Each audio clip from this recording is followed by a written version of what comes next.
Message आया है और युवा लोगों को, जेनजीज को संबोधित करते हुए उन्होंने कहा है कि जो भी सोशल मीडिया के ऊपर वीडियो वायरल हो रहे हैं जिन पे आपत्तिजनक शब्दों का इस्तेमाल उनके खिलाफ किया गया है, बड़ा दिल रखते हुए वो सबको माफ़ कर रहे हैं। कांग्रेस ने इसके ऊपर अटैक किया है कि देश से क्षमा मांगनी चाहिए थी और आप देश को क्षमा दे रहे हैं, और सीजेपी का बयान आया है कि abusing is not a crime. पहले जो बात बात पर नरेंद्र मोदी जी टीवी चैनल पे आ जाया करते थे, जैसे डीलिमिटेशन पे आ गए कि महिलाओं का अपमान हो गया, वो अब टेलीविज़न पर आ नहीं रहे। वैसे तो इंटरव्यू देते नहीं थे, अब वो आजकल इंस्टाग्राम से सब कुछ दे रहे हैं। आप समझ सकते हैं कि परिस्थिति कितनी खराब हो चुकी है बीजेपी की। आज की भाषा जिस प्रकार से, जिसके ऊपर मोदी जी ने लोगों को माफ़ किया, ये हास्यास्पद है। लोगों ने अभी तक मोदी जी को माफ़ नहीं किया। चुनाव के समय पूरे देश भर ने सुना था जब उसने महिलाओं का अपमान किया था बोलकर कि मुजरा करते हैं, करवाएंगे। यानी बेटियों, माँ मुजरा कौन करती हैं? या तो वैश्याएं करती हैं, या लौंडा डांस होता है, या वो लोग करते हैं जो बीच जेंडर के होते हैं। उन्होंने तो सबका अपमान किया था, उन्होंने तो मंगलसूत्र का अपमान किया था। मुजरा जैसी शब्द बोली, हर एक महिला को बदनाम कर दिया उन्होंने।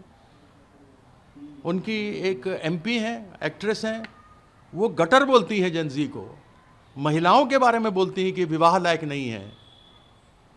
खुद तो देख लो अपने वीडियो, आपने क्या क्या किए हैं और क्या क्या बोला है।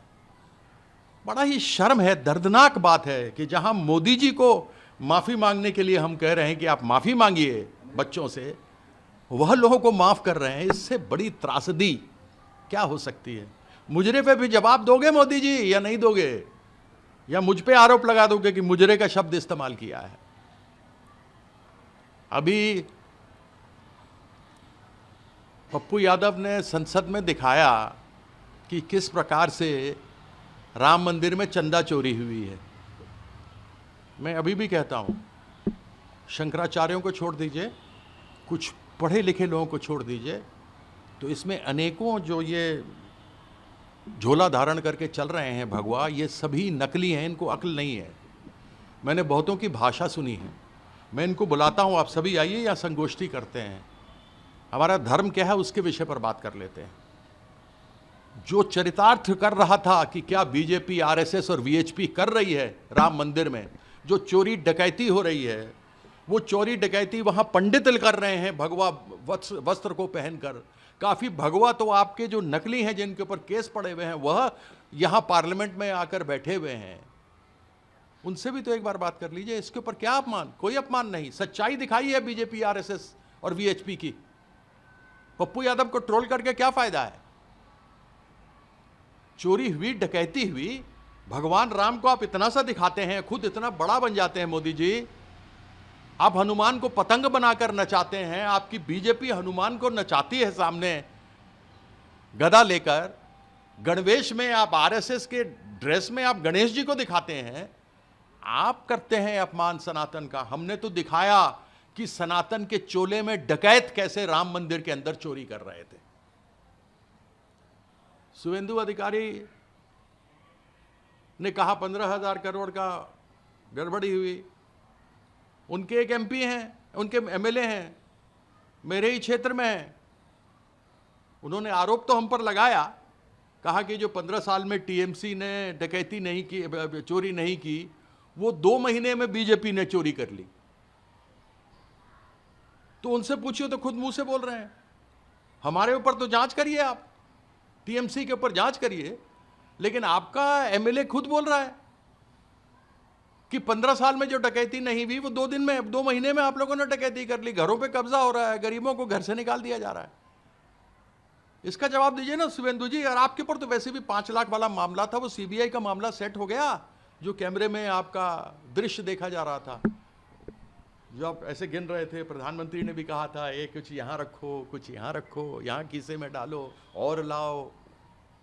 उस पर भी जवाब जरूर दीजिएगा, तभी तो मजा आएगा। एक बार खुद का तो साफ होना चाहिए ना चरित्र, क्योंकि जो दूसरों पे उंगली उठाता 4 उसके पर भी होते हैं। तो आपसे ये जवाब भी जरूर मांगेंगे। Sir, 2 laborers from Chhattisgarh succumbed to death in Kulgam terror attack last night. How do you look at this? सरकार की इंटेलिजेंस खत्म है। जितने टेरर अटैक इन 12 सालों में नरेंद्र मोदी के सरकार में हुए हैं, उतने देश भर में शुरू से लेके इनकी सरकार आने तक नहीं हुए। उतनी हत्याएं नहीं हुई। पुलवामा 2019 में हुआ, जिसमें 40 किलो आरडीएक्स कहां से आया आज तक हमें नहीं मालूम।